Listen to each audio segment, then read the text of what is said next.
Hi. Last time we discussed health fitness, which I like to think of as the bare minimum required for an average person to be considered physically fit.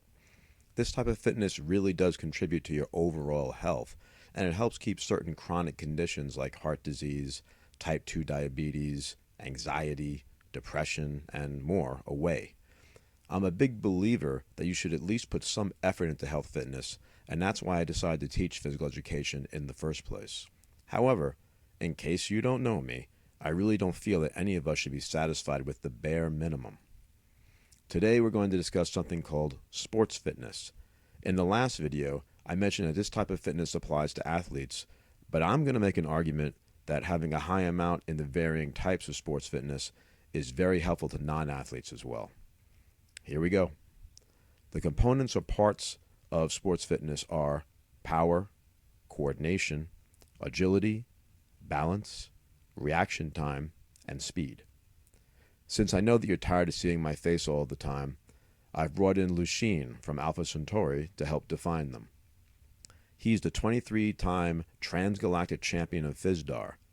Take it away, Lucien. Greetings, Earthers. We'll start with power. Power is the ability to exert a maximal force in as short a time as possible. This is similar to, and a lot like, muscular strength. But the subtle difference here is that part where it says, as short a time as possible. Think of a punch. If someone who was really strong punched you very slowly, the punch wouldn't have a lot of power, right? This is why certain athletes can do skills powerfully despite not having a lot of muscular strength. Speed is relative to power, and skill also allows you to use that power efficiently. So, it's obvious how power is important for an athlete, but what about a non-athlete? You might not use power on a daily basis, but it might become necessary in an emergency situation. A simple example would be if you needed it for self-defense. In another example, you might need to push a jammed or blocked door open in case of fire. Next, let's consider coordination. Coordination is the ability to move two or more body parts under control, smoothly, and efficiently. Think about hitting a baseball with a bat. This is arguably one of the hardest physical skills on your planet. You need to use your hands, arms, waist, and even legs when you swing. Each part needs to work together, or the skill can't be done properly. Coordination is important for almost every sport you could imagine. What about non-athletes, though?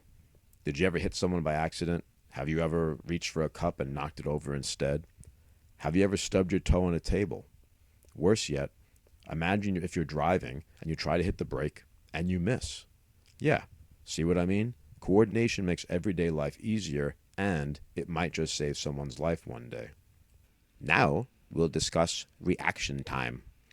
Reaction time is the ability to respond quickly to a stimulus. You might want to think of this as reflexes. A simple example is when people are lining up for a race and waiting for someone to say, go. Boxers use reaction time to see when punches are being thrown at them. A defender in basketball uses it to recognize when they are being faked out with a crossover. How is this useful for everyday people, though? Imagine that you're crossing the street and you have the green light, but a driver didn't see the red light, didn't see you, and is moving through the intersection. If your reaction time is good, you will realize that you're going to get hit and you'll have a chance to get out of the way. Okay, we've gone through half of the components of sports fitness so far. I like to keep these videos short, so we'll be back tomorrow with the last three definitions. Oh, relax. That's how his kind says bye.